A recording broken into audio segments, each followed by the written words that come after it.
ඕන ගොඩාක් දෙනෙක් කන්න කැමති ෆිෂ් බන්, එග් බන් වල සොෆ්ට් බන් බේස් එක අද අපි හදමු. මේක හදන්න හරිම ලේසි. මම අරන් තියෙනවා ලාවට රස්න තියෙන කිරි මිලිලීටර් 250ක්. එකට සීනි මේස හැඳි දෙකක් දාලා හොඳට කලවම් කරගන්න ඕන.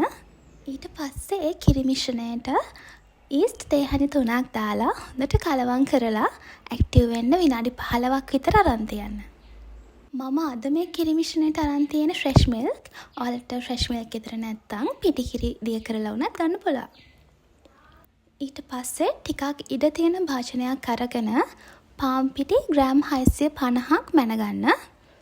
ඒකට ලුණු තේ හැඳි දෙකකුත් එකතු කරලා හොඳට කලවම් කරගන්න ඕන. මේ වෙලාවේ ලොකු බිත්තර දෙකකුත් වෙනම බෝල් එකකට කඩලා චුට්ටක් බීට් කරලා තියාගන්න. අපිට ඩෝ එක හදද්දී ඒකත් ඕන වෙනවා. මේ විදිහට පිටි ටික හොඳට කලවම් කරලා ඒකට අපි ඇක්ටිව් වෙන්න තියපු කිරි මිශ්‍රණයෙන් ටික ටික එකතු කරලා හොඳට අනා ගන්න.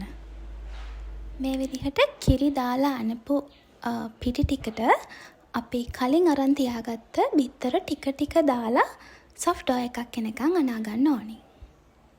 ඔයාලට ස්ටෑන්ඩ් මික්සර් එකක් තියෙනවා නම් මේ ඩෝ එක ස්ටෑන්ඩ් මික්සර් එකේ හදාගන්න පුළුවන් නම් ගොඩක් හොඳයි.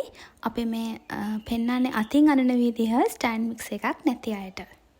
ඊට පස්සේ බටර් මේස හැඳි 4ක් අරගෙන මේ වගේ ටික ටික දාන ගමන් හොඳට අනා ගන්න ඕන.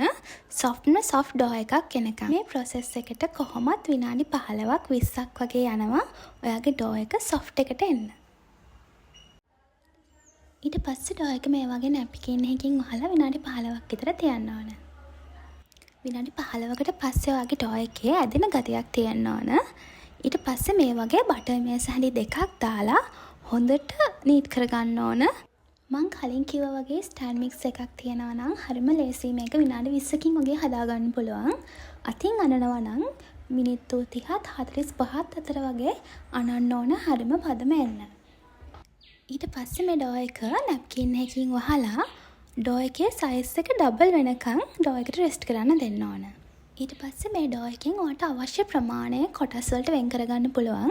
මම වෙන් කරගත්තේ ග්‍රෑම් 70 කොටස් වලට. එතකොට මට මේ වගේ බෝල 15ක් හදාගන්න පුළුවන් වුණා. ඊට පස්සේ ඔයාලට කැමති හැඩයකින් මේ බන්ස් හදාගෙන සයිස් එක ඩබල් වෙනකන් නැප්කින් එකකින් වහලා තියන්න. මේ විදිහට එක් වොෂ් එකක් කරලා ඔයා කැමති නම් තලයට උඩින් දාන්නත් පුළුවන්. සෙල්සියස් අංශක 200ට විනාඩි 10ක් ප්‍රීහීට් කරපු oven එකක මිනිත්තු 15ක් බේක් කරාම ඔයාට ලස්සන බන්ස් ගන්න පුළුවන්. ඉතින් මේ බන් එකට ඔයා කැමති ෆිලින් එකක්, සොසේජ් එකක්, බෝල්ඩ් එකක් එකතු කරලා ඔයා කැමති විදිහට හදාගන්න පුළුවන්. Enjoy!